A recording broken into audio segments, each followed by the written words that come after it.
Hi, my name's Annette Greca, and I'm a professor at the University of Miami in Coral Gables, Florida.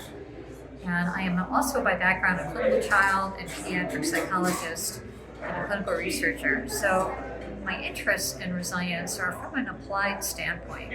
So I would actually call myself more of a prevention researcher, but I use resilience science in an effort to help understand what are some of the things that contribute to positive or negative outcomes in youth following stressful traumatic incidents or stressful incidents like disasters, but also other kinds of stressors. So across my career, I've studied the impact of peers and peer relations on youth, and also the impact of disasters on youth and families. So what I intend to present at this conference is some of the work that I've done over the years, looking at what are some of the risk and resilience factors that help us to understand how kids do in the aftermath of disasters.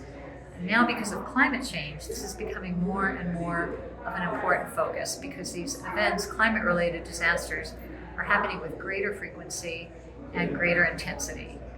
So I'm going to talk a little bit about that work tomorrow and also talk about the implications of that work for interventions with children. My own work in the area now has shifted a little bit to looking at the before the disaster piece of the picture.